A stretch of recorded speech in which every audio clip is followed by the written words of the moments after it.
Hello, fellow internet dweller. You are watching Lego Jackman, and I here have a Lego review for the Monster Fighters Crazy Scientist and His Monster set number 9466 from 2012. This set has 414 pieces, 4 minifigures, and retailed for $50 in 2012. Of course, that doesn't matter anymore, so right now, you're going to be looking at about $43 to $50 used and $76 plus for sealed. And I think that's pretty good price for nowadays.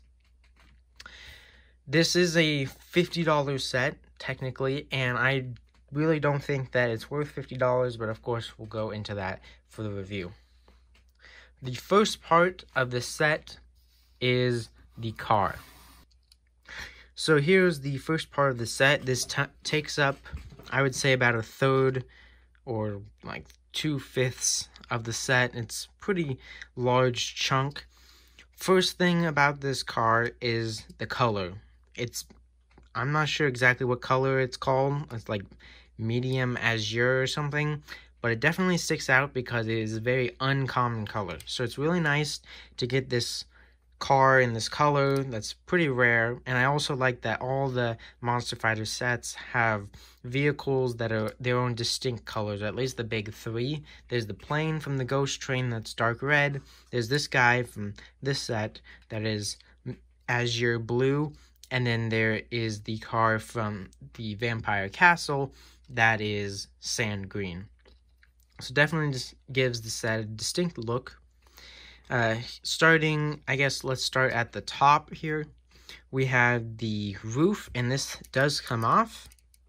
Of course, I feel like I either built this wrong or something went wrong in designing the set, because it kind of looks like it's at an angle. Maybe I just built it wrong, I'm not sure. But yeah, so it's kind of at an angle, and also it's 6 studs here, 0 studs here. So maybe it should have been 2 and 2, or maybe 2 and 4 instead. But it's fine. It's just a little bit of force required to remove this. Here we have the roof here. We got a missile launcher here, and it's pretty movable, you know. Probably the best way to make it, to display it, would be like that. It does have 2 different colors, which I think is a good idea, instead of having all just 3 of these neon green cones, because it adds a little more like homemadeness to this car. I feel like this car would be like just a modified car, so it makes it definitely look cooler. Got this antenna, and then a seat for, in this case, Major Quentin Steele. So he has space up here to shoot guys, shoot the Crazy Scientist from up at the top. Now, putting that back on, see, it's a bit tough to put on. Kind of have to push down really hard. Let's start at the front here. We've got a grill, or a radiator, or whatever it's called. Some nice curves. This plate here is supposed to have a license plate on it, but it didn't come in this set that I bought because it was used. Got lights. Moving on to the side, we have the wheel well, which looks pretty nice. You know, got the roundness, and then this plate thing. This I'll talk about later. And the wheel is actually hidden beneath this thing. I don't know what it's called. It gives it a pretty nice look, I would say, keeping it hidden. Also has a flame here. Moving to the back, there's a trunk, which unfortunately does not open. I think it would have looked way cooler if it opened. But I guess that would mean that it would have to be much bigger, and it's just weird. And then this hook thing, which we'll get to as well later.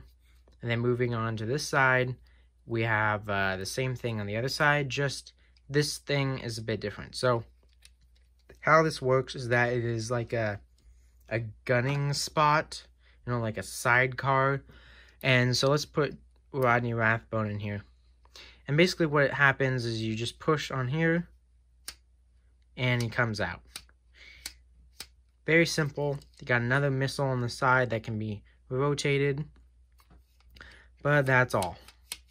Now, one improvement I would have liked to seen here, of course LEGO doesn't ever improve their sets. I guess sometimes they do, but very rarely do they ever, would be to get rid of this seat here, because this means that when it's like this, no one's driving the car.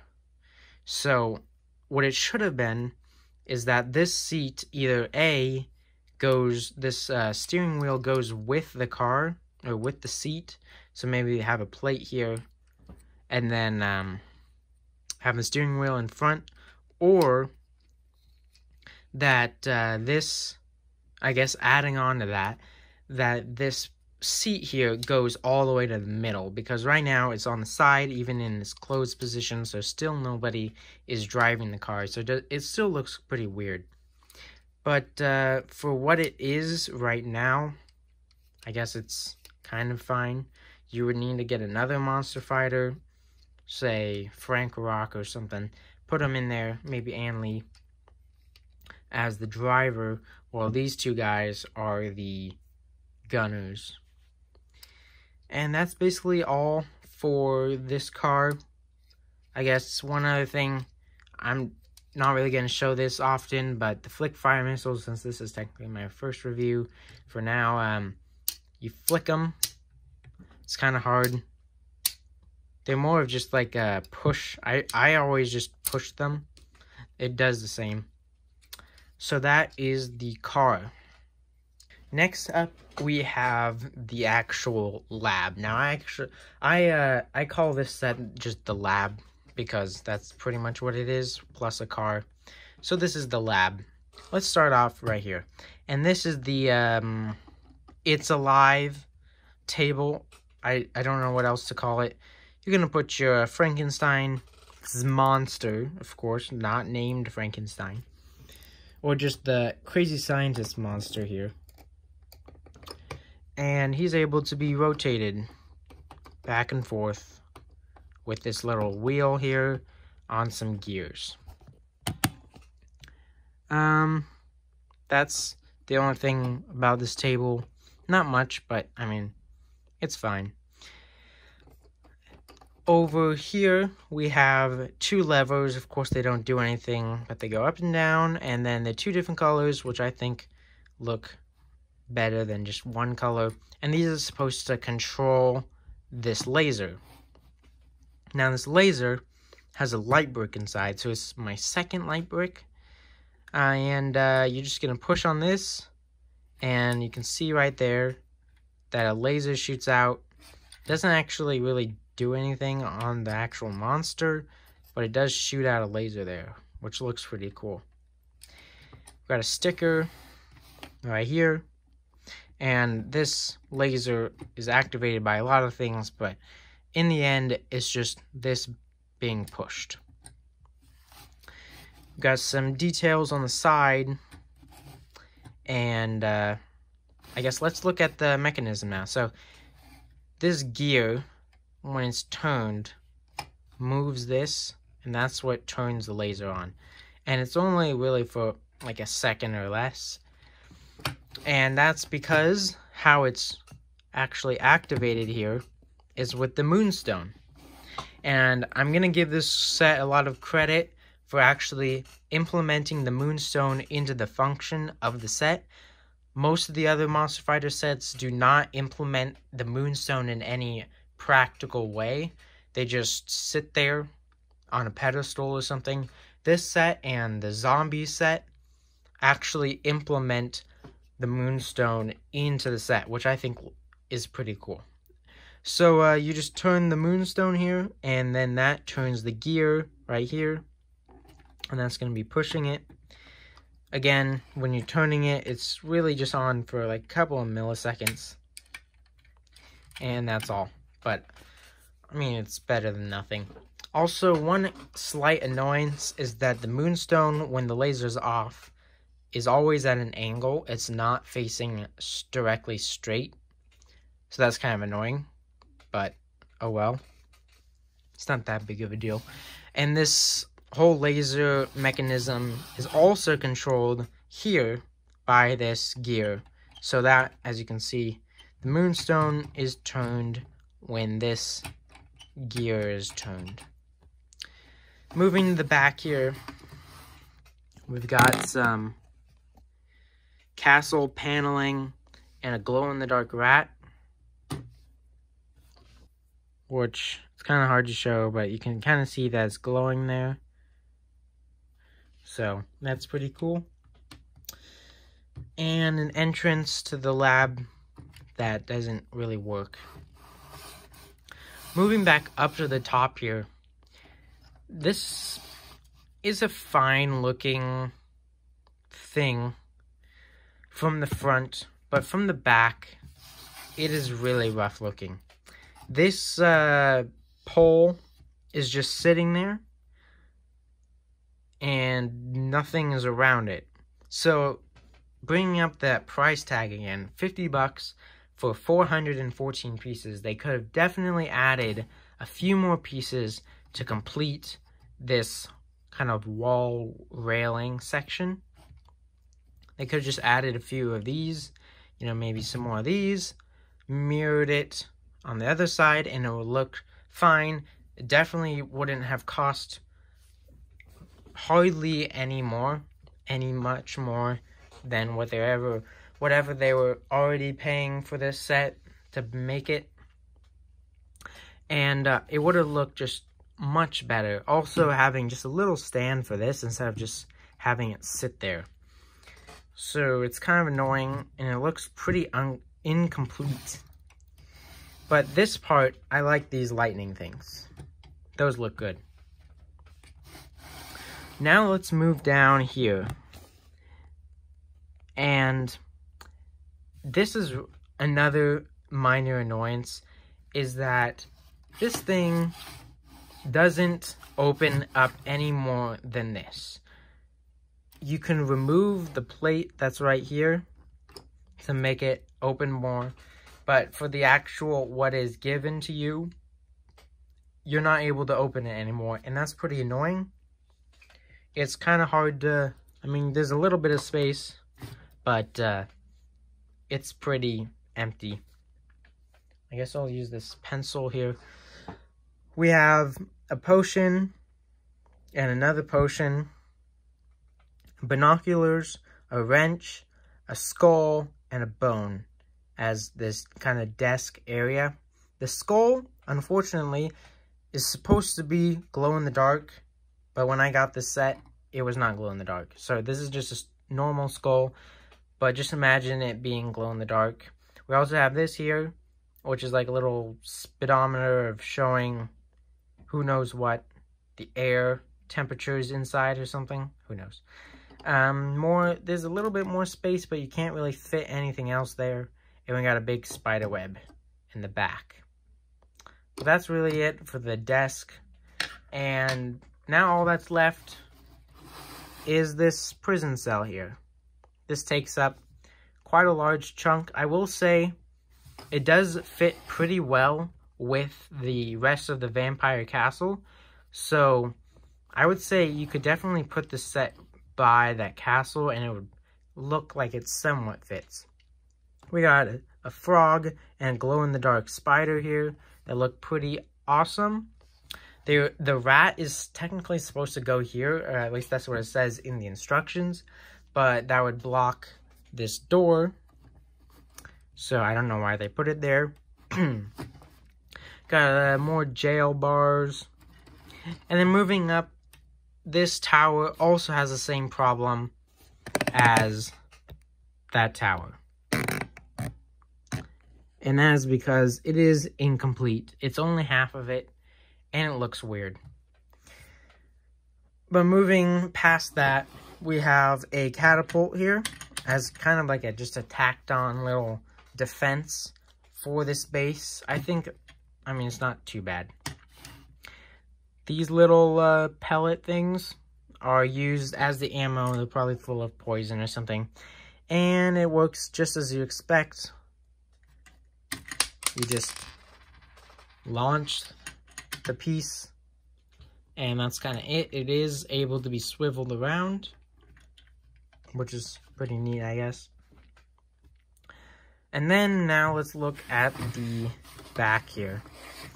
And this is part of the feature of the set. That is what this little bar thing is for, is that you take the chain, you put it on here, and you drive. And that reveals the inside of the cell, which is really just one bench. So that's all inside the cell. I mean, there's not really much else that you can add. And of course, this feature is pretty much a given in any Lego police or any sort of jail cell. Of course, there's going to be a secret exit. But that is the entire set. Now, let's take a look at the figures. Starting off here, we have Dr. Rodney Rathbone. He's the most common monster fighter in these sets. He has a robotic leg, which I'm sure has been used afterwards, but I've never seen that leg used. So that's pretty cool. He's got a pocket watch, a nice little vest, and a tie. On the back, he's got a belt. And his face, got mutton chops, this little goatee thing, and a mustache, and his bowler hat. The only weird thing about this figure is that he has a massive forehead.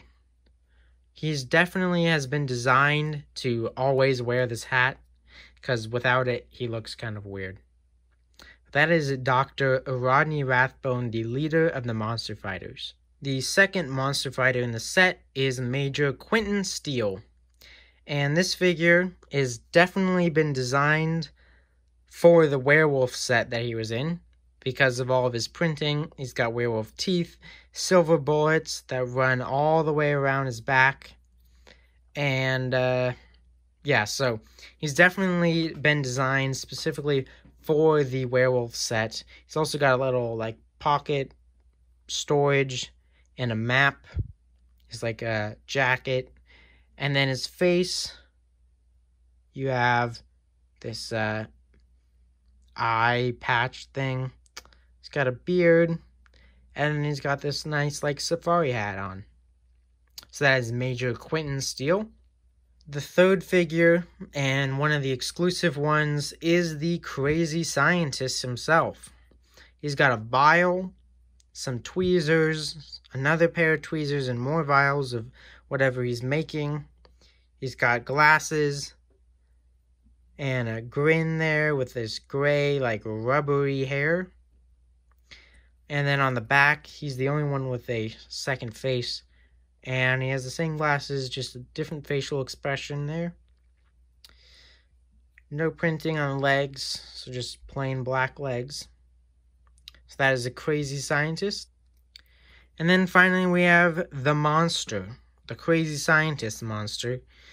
And he's got this kind of headpiece helmet thing that has got his hair, his eyebrows that stick out, which are nice, and some like clothespins, and that just goes on his face there. He's got a kind of like a snarling face. The jacket is all patched up. Looks pretty neat. You know, some basic printing. No leg printing, but I think it looks fine nonetheless. So that is the crazy scientist's monster, not Frankenstein's. As for extras with this set, I do have the instruction manuals. Here's the first instruction manual. They are split up. There's two of them. The first one is for the car, and the second one is for the lab. I feel like they could have just had them both in the same manual, but whatever. Just standard instruction manuals. The only thing interesting would, of course, be in the back. Here we have all of the first wave. I mean, there was only one wave of Monster Fighters, unfortunately. I guess there's not really much else they could have done. But there were 2 extra sets other than this, that being the Haunted House and the Zombie set. For right now, I own this one. I own this one, this one, this one, this one, this one, and this one. So the only one I'm missing is the Ghost Train. As of recording this video, these 2 guys are in the mail coming soon. When this line came out in 2012, the only set I actually had was this one. And over the course of the last month, I've picked up this one, this one, this one, and then these 2. So I've definitely been collecting these all. Those are the rest of the sets. And then the final, or the second one, this is definitely much more thick than the other one. At the end here, let's see what we have. Part count. We have a advertisement for the 2 games. There's like this racing game, and then there's this game, which I do remember playing. There's all 5 of the Monster Fighters. monsterfighters.lego.com. There again are the 7 sets. And then here's I guess a poster. It's not really a poster. But with the Monster Fighters, Lord Vampire, some of the monsters, and then some of the featured sets. So, and then there's the back with the win. Here's a way to display the set right by the massive castle. It does have a very similar theme, or at least this building does. So maybe putting it to the right of the set. Of course, I don't have any space right here. But if you had space, maybe putting it to the right, because the left of this building matches with the rest of this. But this is how I display it for now. There's my Monster Fighters collection. And once I get the rest of the sets, I'm assuming this whole area will be covered with Monster Fighters. But until then, this is how I am displaying the set. So that is all for this video. I've always wanted this set. It was definitely one of my most wanted sets of Monster Fighters. And now that I have it, I mean, it's fine. It definitely could have been improved, but it's not that bad. I still like it. It's still a pretty good set. Maybe not for $50, $40 maybe. But that is all for this video. If you did enjoy, it would be really helpful if you hit that like button. But of course, like, I don't like videos. Like, hit the like button on videos, so it's fine. And if you have seen a lot more of my videos and you're enjoying them all, maybe consider subscribing. But other than that, this has been Lego Jackman. Thank you for watching this video. Peace out.